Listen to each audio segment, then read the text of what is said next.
we have a government that doesn't have a clue that it works for us, that it is we the people who did hereby establish and ordain this government. And you know what? We can just unestablish it too. That's part of that same Declaration of Independence that told the world that we were finished being pushed around by a little fat boy over in England.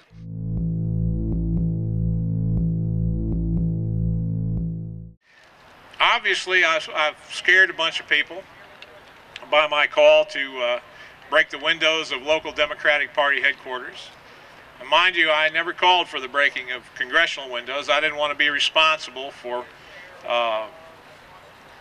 folks breaking federal law or threatening congressmen.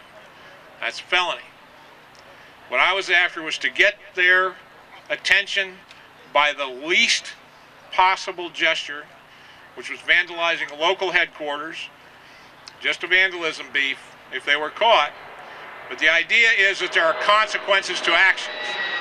For this is what the other side doesn't understand. This is what the forces of the king did not understand.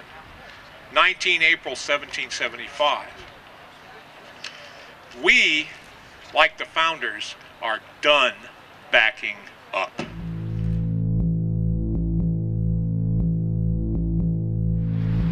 We must begin to take those hard steps that are necessary to convince an intransient people of their wrongdoing and our intolerance of that wrongdoing.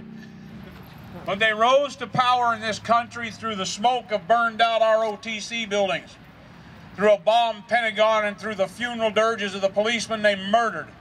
When I was a child, riots were on my television almost every day. And that's how they came to power. So do you think you're going to scare them with a petition? They know what it takes to change a country. They know what it takes to change an entire political system. And they're not going to accept less from you. So you need to understand who we're dealing with here. These people know how to pervert a system. We must learn how to restore a system.